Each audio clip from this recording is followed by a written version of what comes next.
উত্তরাঞ্চলে কমতে শুরু করেছে তাপমাত্রা, ধীরে ধীরে বাড়ছে ঠান্ডার তীব্রতা। এ নিয়ে আরো জানাতে সরাসরি যুক্ত হচ্ছেন সহকর্মীরা। প্রথমে যাচ্ছে দিনাজপুরে, সেখানে আছেন সহকর্মী ফখরুল হাসান পলাশ। ফখরুল, জানতে চাই যে দিনাজপুরে শীতের তীব্রতা কেমন দেখছেন?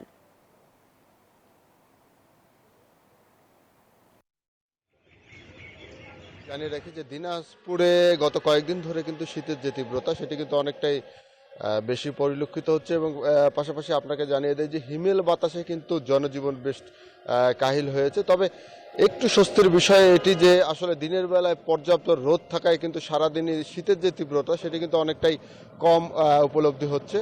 একটু আবহাওয়া অফিসের তথ্য আপনাকে জানিয়ে দেই। আবহাওয়া অফিসের তথ্য মতে গতকাল এবং পরশু দিন কিন্তু 11.0 ডিগ্রি সেলসিয়াস তাপমাত্রা সর্বনিম্ন এই জেলায় রেকর্ড করা হয়েছে এবং আজকে কিন্তু সেই তাপমাত্রা কমে গিয়ে কিন্তু 10.8 ডিগ্রি সেলসিয়াস রয়েছে এবং আবহাওয়া অফিসের কর্মকর্তা আমাকে জানিয়েছে যে এই শীতের যে তীব্রতা সেটি কিন্তু আর কয়েকদিন পরে কিন্তু আর একটু বাড়বে এবং এই মাসেই কিন্তু একাধিক শৈত্যপ্রবাহ রয়েছে, তখন কিন্তু তাপমাত্রা 10 ডিগ্রি সেলসিয়াসের নিচে নামার কিন্তু সম্ভাবনা রয়েছে বলে কিন্তু তারা আমাকে জানিয়েছে। তো আপনি যে যতটুকু বলছিলেন আসলে এই শীত কিন্তু আসলে নিবারণের জন্য কিন্তু বিশেষ করে ছিন্নমূল মানুষকে আমরা দেখেছি, তারা কিন্তু অনেকটাই কিন্তু কষ্ট করে কিন্তু তারা বিভিন্ন জায়গায় কিন্তু শুয়ে থাকতে দেখা গেছে এবং পাশাপাশি আপনি জানেন যে উত্তরের একেবারে হিমালয়ের পাদদেশে হয় এখানে কিন্তু শীতের যে তীব্রতা সেটি কিন্তু অনেকটাই বেশি থাকে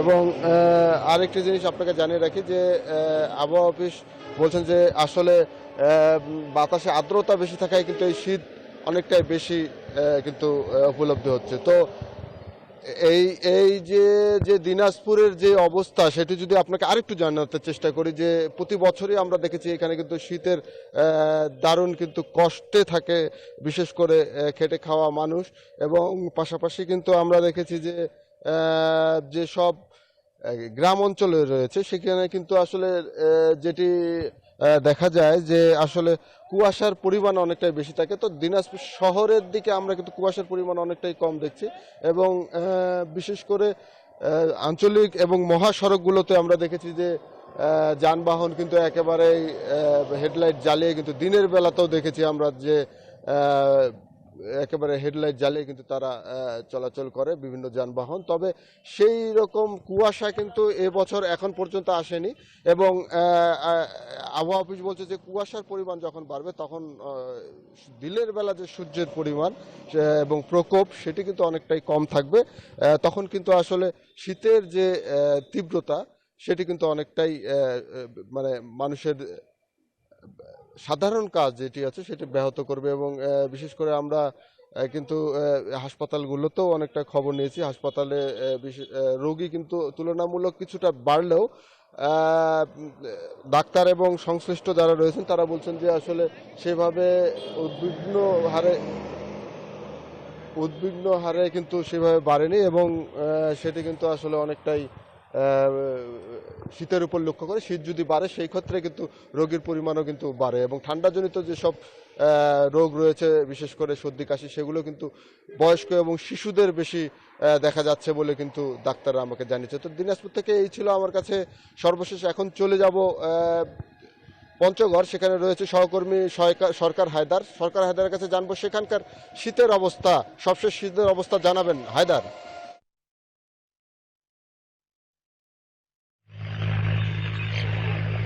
পলাশ, আপনি যেমন বলছিলেন দিনাজপুরের শীতের খবর, এখানে তারও আরেকটু বেশি শীতের তীব্রতা দেখা দিয়েছে, কারণ গত কয়েকদিন থেকে কিন্তু এখানে তাপমাত্রা এককের ঘরে নেমে এসেছে। গত কয়েকদিন থেকে মৃদু শৈত্য প্রবাহ বয়ে যাচ্ছে এবং 9.3 ডিগ্রি সেলসিয়াস কিন্তু তাপমাত্রা গত কয়েকদিন থেকে একই রকমের তাপমাত্রা কিন্তু এই জেলায় বিরাজ করছে। যদিও সকালবেলা আমরা যেটা দেখি যে সকাল হওয়ার সাথে সাথে কিন্তু সূর্য উঠে যায় এবং নরম রোদ প্রতিফলিত হয় সারা পঞ্চগড় জেলায়। সেই সময় কিন্তু ভালো লাগে, নরম রোদ, উষ্ণ রোদ উদযাপন করে সাধারণ মানুষ এবং কাজেও ব্যস্ত হয়ে যায় সাধারণ মানুষ। কিন্তু বিকেল থেকে বিকেল গড়িয়ে সন্ধ্যা যখন হতে থাকে ঠিক তখন কিন্তু কুয়াশাচ্ছন্ন হয়ে পড়ে সবকিছু এবং সন্ধ্যার পরে পরে যে তীব্র ঠান্ডা, কনকনে হাড় কাঁপানো যে শব্দগুলো ব্যবহার করা হয় ঠান্ডার ক্ষেত্রে, সেই রকম ঠান্ডা কিন্তু অনুভূত হতে থাকে এবং সারা রাত ব্যাপী কিন্তু এরকম কঠিন একটি ঠান্ডার উপলব্ধি করতে হয় এই জেলার সাধারণ মানুষকে। তো এই যে কঠিন ঠান্ডা, সেটির জন্য কিন্তু সাধারণ খেটে খাওয়া মানুষ তারা কিন্তু আসলে ভোগান্তির শিকার হচ্ছে, তারা দুর্ভোগের শিকার হচ্ছে। আবার অন্যদিকে চাষিরা বলছেন যে এই শীতের আসলে প্রয়োজন রয়েছে, তারা কিন্তু এখন শাক সবজি, গম, ভুট্টা ইত্যাদি চাষাবাদ করছেন। তো এই চাষাবাদের জন্য, এই চাষবাসের জন্য কিন্তু শীতেরও একটা প্রয়োজন রয়েছে। এবং আরেকটা জিনিস যে পর্যটকদের ক্ষেত্রে যেটা বলা যায় যে গত কয়েকদিন থেকে কিন্তু এই জেলায় শীতকালে কাঞ্চনজঙ্ঘা উপভোগ করার জন্য হাজার হাজার মানুষ কিন্তু এই জেলায় চলে আসে। তো এখনো কিন্তু কাঞ্চনজঙ্ঘাও গত কয়েকদিন থেকে কিন্তু কাঞ্চনজঙ্ঘাও আসলে সুন্দর করে দেখা যাচ্ছে এই জেলা থেকে।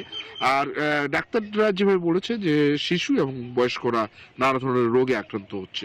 তো এই ছিল আমার কাছে সর্বশেষ। আমরা যাচ্ছি কুড়িগ্রামে, সেখানে অপেক্ষা করছেন হুমায়ুন কবির সূর্য। সূর্য, একটু জানাবেন কুড়িগ্রামের শীতের খবর।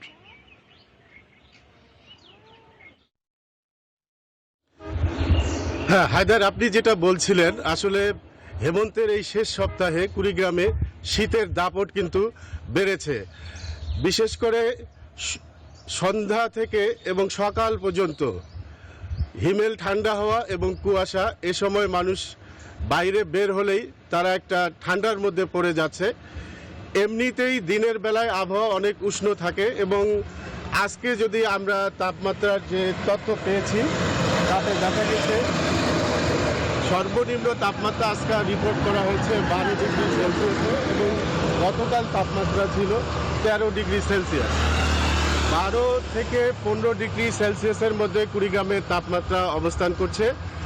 এর ফলে নিরন্ন খেটে খাওয়া মানুষ, তাদের সমস্যা হচ্ছে সকালে কৃষি জমিতে কাজ করতে। যারা ছোটো ছোটো যানবাহন পরিচালনা করে তারা হিমেল ঠান্ডা হওয়ায় হাত পা তারা জমে যায়, তাদের কাজ করতে কষ্ট হয় বলে আমাদেরকে জানিয়েছে। এই অবস্থায় আমরা জেলা প্রশাসনের সাথে যোগাযোগ করে আমরা যেটা জানতে পেরেছি সেটা হলো কুড়িগ্রামে এখন পর্যন্ত 9টি উপজেলায় 6 লাখ টাকা করে প্রায় 54 লাখ টাকা বরাদ্দ দেওয়া হয়েছে এবং এই 6 লাখ টাকা করে শীতবস্ত্র কেনার প্রস্তুতি শুরু হয়েছে এবং অনেকে এটা কিনে বিতরণ পর্যায়ে চলে গেছে। এই রকম যখন পরিস্থিতি, মাঘের শীত এখনো না আসতেও শীতের এই তীব্রতায় মানুষ মনে করছে এবারে শীতটা মনে হয় অনেক বেশি হবে বলে তারা মনে করছেন। তো এই ছিল আমার কাছে সর্বশেষ। আমি ফিরে যাচ্ছি স্টুডিওতে। মনিরা, আপনার ধন্যবাদ সূর্য আপনাকে এবং অন্যান্য সহকর্মীদেরও ধন্যবাদ জানাচ্ছি।